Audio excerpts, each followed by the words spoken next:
with a beaver's tail, a duck's bill, webbed feet, and the fur of a mammal, yet laying eggs. It seemed as though its parts had been assembled from different animals, like a Frankenstein creation. In the spring of 1799, a strange parcel arrived in London, shipped halfway around the world from the young colony of New South Wales. Inside was the dried skin of an animal, and when Britain's leading naturalists unwrapped it, they did not marvel at it. They laughed at it, because the thing in front of them made no sense at all. They couldn't believe their eyes. An animal so strange, it looked like it was from another planet. One of them, the zoologist George Shaw, was so certain he was being tricked that he took a pair of scissors to the pelt and went looking for the stitches, convinced that some clever forger had sewn a duck's beak onto the body of a burrowing animal and sold it as a new species. He found no stitches. There were none to find. The animal was real, and it would take the scientists of Europe years to accept it, because everything about it broke the rules they thought they understood. Here is the strange part. They were right to be suspicious. They were just wrong about why. Because the truth is that this animal is far stranger than any hoax a forger could have dreamed up. And more than 2 centuries later, we are still discovering just how strange it really is. Most of us have quietly filed the platypus under funny-looking Australian animal and moved on. But almost nobody knows how far the weirdness actually goes, because it is not one strange feature, it is a stack of them, each one harder to believe than the last. And the most unsettling discoveries are not the old ones from 1799. They are from the last few years. So we are going to climb that stack, one impossibility at a time, and by the end you will understand exactly why those first scientists could not bring themselves to believe their own eyes. Let's start with where it lives, because even that feels like a contradiction. The platypus, Ornithorhynchus anatinus, is found only in the rivers and freshwater streams of eastern Australia and Tasmania. It is small, smaller than most people imagine, somewhere between the length of your hand and your forearm, weighing only a kilo or 2. It spends its days in the water, hunting along muddy riverbeds, and its nights in burrows it digs into the bank. From a distance, paddling across a quiet pool at dawn, it looks almost ordinary. It is only when you start to look closely that the animal begins to fall apart into pieces that should not belong to the same creature.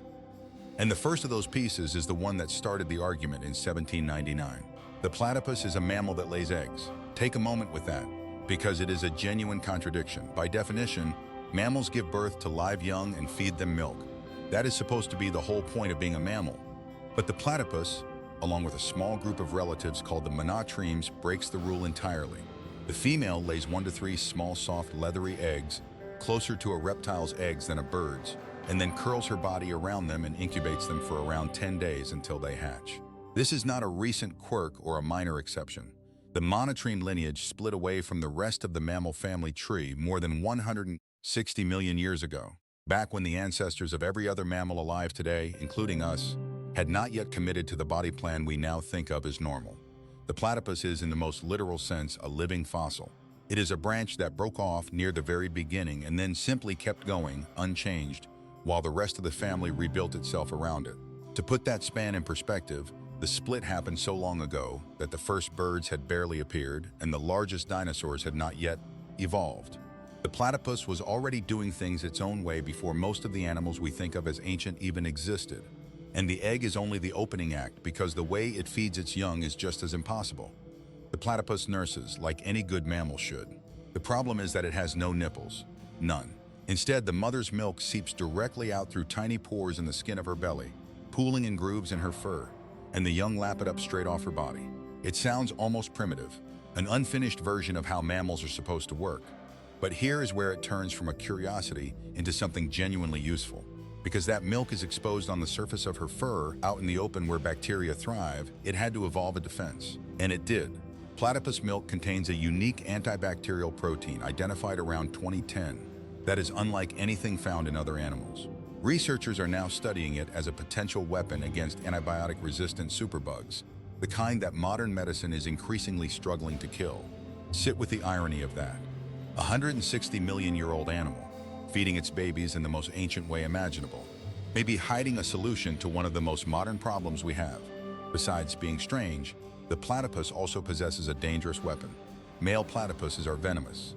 They have a sharp spur on each of their hind legs, each connected to a venom gland. But don't worry, you don't need to panic, as the venom isn't strong enough to kill a human. Still, I wouldn't recommend getting too close, because the pain it causes is extraordinary. People who have been struck describe agony that lasts not for hours but for weeks, sometimes months, and the most chilling detail is that it does not respond to morphine, the strongest painkillers. We have barely touched it. Now, venomous mammals are almost unheard of. You can count the examples on one hand, a few shrews, the solenodon, the slow loris. But the platypus is the only mammal on Earth with a dedicated venom delivery system built for the job. Only the males carry it. Females were born with the beginnings of a spur and then shed it as they grow, and that single fact is the first clue to what the weapon is really for. The venom itself is not one substance but a cocktail of dozens of distinct toxins, and the reason it laughs off morphine appears to be that it attacks the body's pain pathways through doors. Our painkillers were never built to close. And here is the twist that confirms what it is really for. The males produce far more venom during the breeding season, which means this weapon almost certainly did not evolve to fight off predators. It evolved so that males could fight each other over mates. The deadliest tool this animal carries was forged not for survival but for competition. By now, you'd be forgiven for thinking we've already met the strangest animal on Earth. But we're not even halfway through its peculiarities. Here is a mammal that lays eggs, has no nipples, and is venomous. And yet its method of hunting posed a mystery that science took years to unravel. When a platypus dives to feed, it does something no visual hunter would ever do. It closes its eyes, then it closes its ears, then it seals its nostrils shut. It descends into the murky water and the loose mud of the riverbed, completely blind, completely deaf, and unable to smell a thing, and in that sensory blackout, it somehow locates and catches small shrimp insect larvae and worms with pinpoint accuracy, which raises an obvious and rather urgent question. If it has switched off every sense we would rely on, then how, exactly, is it finding anything down there at all? The answer is in the one part of the animal everybody thinks they understand, and everybody gets wrong. That duckbill is not a beak. It is not for show, and it is not a snout. It is the most sophisticated sensory organ found in any mammal anywhere on the planet. The surface of the bill is packed with tens of thousands of receptors, roughly 40,000 electroreceptors working alongside thousands of mechanoreceptors that sense pressure and movement. The electroreceptors do something almost no mammal can do. Every time an animal moves a muscle, even something as small as a shrimp flicking its tail, it generates a tiny electrical field. The platypus reads those fields directly through its bill. It does not need to see its prey, or hear it, or smell it, because it can feel the faint electrical signature of a living thing twitching in the dark, and triangulate its exact position from the difference between when the electrical signal arrives and when the pressure wave that follows reaches the bill. It builds a complete picture of its world out of electricity and water pressure alone. Watch one feed and you can almost see it working. The animal sweeps its bill rhythmically from side to side as it moves along the bottom, eyes sealed, scanning the mud the way a metal detector sweeps a beach, then dives again and again, dozens of times an hour, surfacing only to chew and breathe before going back down. This is a sense we normally associate with sharks and certain fish, ocean predators that hunt with specialized organs called the ampullae of Lorenzini, not with a small furry animal paddling around a river in eastern Australia. Two completely separate branches of life, an entire ocean and 100 million years apart, arrived at exactly the same trick. Among all the mammals that have ever lived, only the monotremes have it. The platypus didn't lose its eyes in the water, it simply found a better way to see. And just when you think the list of impossible things must finally be running out, the discoveries get newer and stranger. In 2020, scientists shone an ultraviolet light onto platypus fur, and the fur glowed back at them in a soft blue-green. The platypus is biofluorescent. Under UV light, this animal lights up, and the truly remarkable thing is not just that it glows, but that we only found this out a handful of years ago, on a species we have been studying for more than 2 centuries. Nobody yet knows why it happens. Maybe it helps platypuses recognize each other in low light. Maybe it hides them from predators that can see ultraviolet. Maybe it serves no purpose at all and is simply an accident of chemistry. The honest answer is that it remains an open mystery, unsolved at this very moment. And that should tell you something important. If an animal can be examined, dissected, filmed, and written about for 200 years, and still casually reveal a brand new secret in 2020, then we clearly do not understand it yet.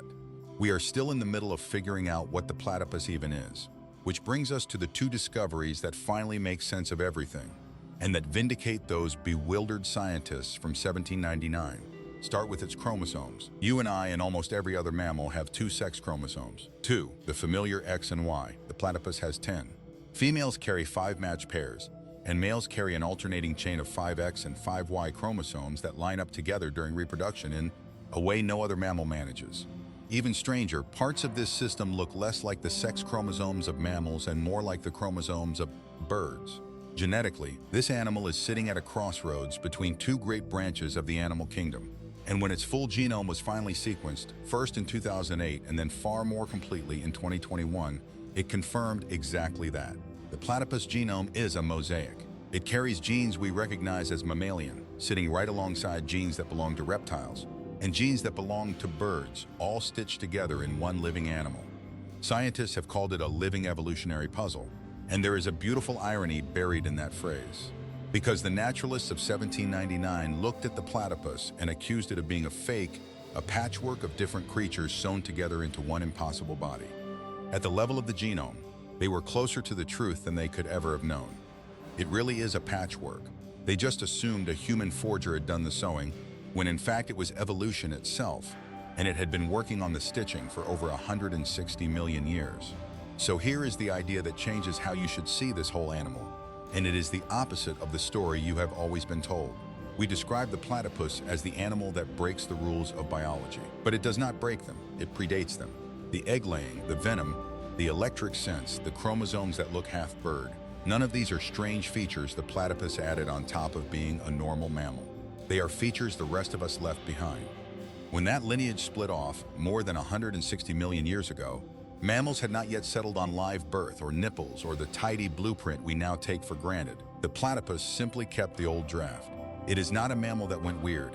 It is a snapshot of what a mammal looked like before the word mammal meant what it means today. Every other mammal on Earth, from the blue whale to the bat to the human watching this, is a variation that wandered off from something much closer to the platypus. It is not the exception to the mammal story. It is the prologue, still walking around, still laying eggs, still glowing quietly under a light nobody thought to shine on it until 5 years ago.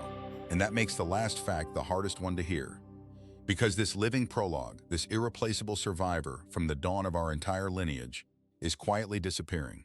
The platypus is now classified as near threatened. Its numbers are falling, squeezed by drought, by the dams and channels that carve up its rivers, and by the slow erosion of the clean freshwater it depends on, and almost nobody is talking about it. The most singular animal on the planet, a creature that has survived since before the dinosaurs reached their peak, could slip away within this century, while the world is busy looking somewhere else.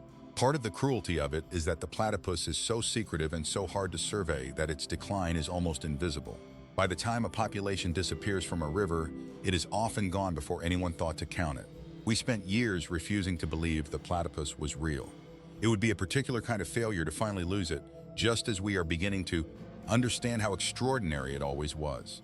The scientists in 1799 were staring at something they had no framework to understand, and so they reached for the only explanation that made sense to them: fraud, a trick, something too strange to be true. They were wrong, but you can hardly blame them because the platypus is still, 2 centuries later, an animal that seems to have wandered in from a different set of rules. And here is the thing most people never realize: it is not even alone. There is exactly one other kind of animal that shares its impossible club.